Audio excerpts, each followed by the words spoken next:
হয়, আজি 15 আগষ্ট আৰু আজি স্বাধীনতা দিৱস।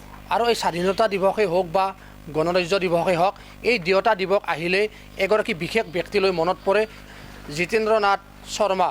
আৰু এই মুহূৰ্তত মই বাক্সা জিলাৰ মুছলপুৰ মহকুমাৰ অন্তৰ্গত এই বৰমাৰ এই বাসগৃহত উপস্থিত আছোঁ মুক্তিযোদ্ধাগৰাকীৰ ঘৰত। আৰু ইতিমধ্যে মুক্তিযোদ্ধাবোৰ প্ৰায় শতকৰ ঘৰ চুইছে বয়সে।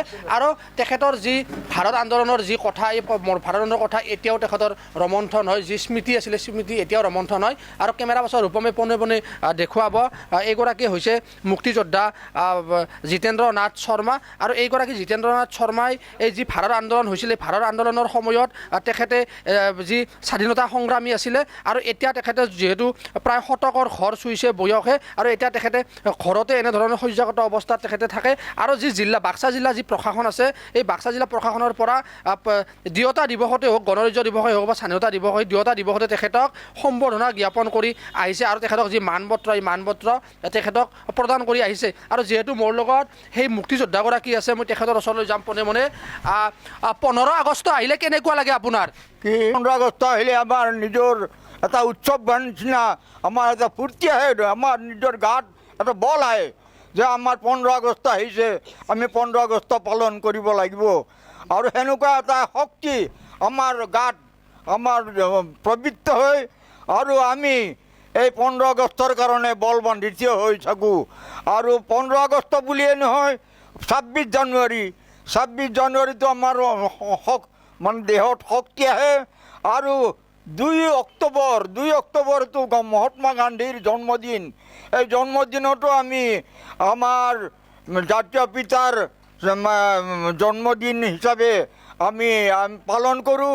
আৰু শক্তি আহে সেই সময়ত, আমাৰ বল যদিও নাই, আমি যদিও বুঢ়া হৈছোঁ, তথাপিও আমাৰ এই অনুষ্ঠানবিলাকৰ যেতিয়া দিন আহে, তেতিয়া আমাৰ গাত বল বান্ধি উঠে।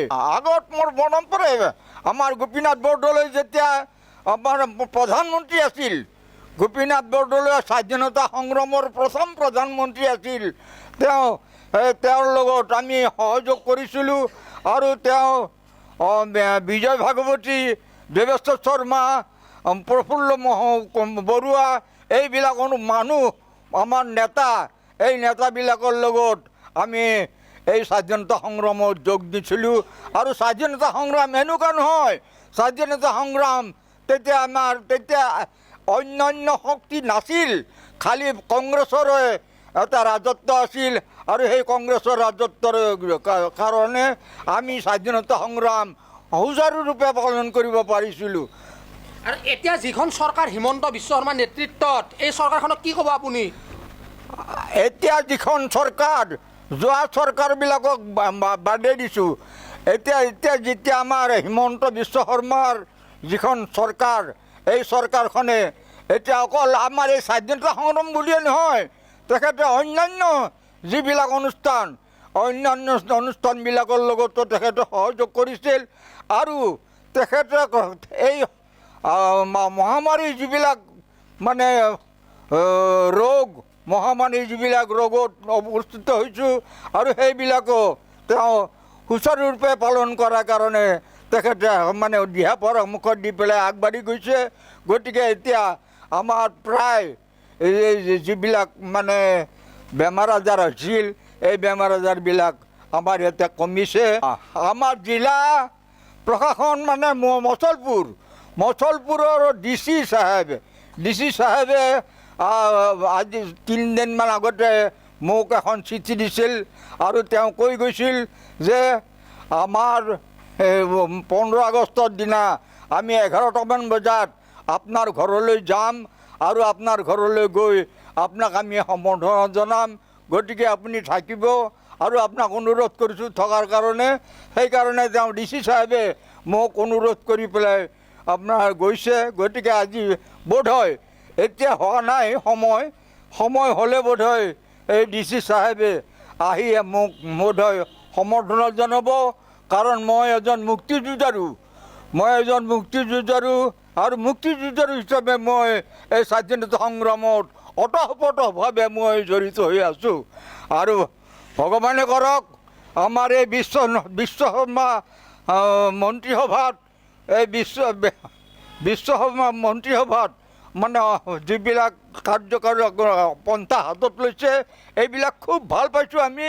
আৰু এইবিলাক তেখেতে যাতে এই তেখেতৰ নেতৃত্বত যাতে আমাৰ এই অসমখন, অসম বুলি নহয় গোটেই ভাৰতবৰ্ষ আৰু বিশেষকৈ আমাৰ এই অসমত যাতে সুচাৰুৰূপে মানে আমাৰ কাৰ্যবিলাক পালন কৰিব পাৰে, তাৰ কাৰণে হেমন্ত বিশ্ব শৰ্মা ডাঙৰীয়াক মই মোৰ আন্তৰিক মানে শুভেচ্ছা জনাইছোঁ।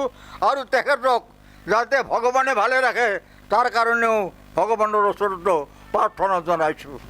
হয়, নিশ্চিতভাৱে ক'ব লাগিব, কাৰণ যিহেতু সেই ভাৰত আন্দোলনৰ সময়ত এগৰাকী যি মুক্তিযোদ্ধাৰো বা যি মুক্তিযুঁজাৰু আছিলে এখেত জিতেন্দ্ৰ নাথ শৰ্মা, আৰু এখেতৰ যি সেই সময়ৰ যি স্মৃতি এতিয়াও ৰোমন্থন হয়। আৰু বিশেষকৈ আজি যিহেতু 15 আগষ্ট, এই 15 আগষ্টৰ দিনটো অহাৰ লগে লগে এইগৰাকী মুক্তিযোদ্ধাৰুৰ সেই সময়ৰ যি কথা, ভাৰত আন্দোলনৰ যি কথা, এই কথাসমূহ তেখেতৰ মনত পৰে, সেই স্মৃতি তেখেতে ৰোমন্থন কৰে। আৰু আজি তেখেতে প্ৰায় শতকৰ ঘৰ পাইছে বয়সে, আৰু এতিয়া তেখেতে শয্যাগত ঘৰতে থাকে। কিন্তু বাক্সা জিলা প্ৰশাসনৰ তৰফৰ পৰা গণতন্ত্ৰ দিৱসেই হওক বা স্বাধীনতা দিৱস, সেই দুয়োটা দিৱসতে এখেতৰ ঘৰত আহি জিলা প্ৰশাসনৰ পৰা উপায়ুক্তগৰাকী হওক বা আৰক্ষী অধীক্ষকগৰাকী হওক আহি তেখেতক ইয়াত সম্বৰ্ধনা জনাই যি মানপত্ৰ, এই মানপত্ৰ তেখেতক প্ৰদান কৰে।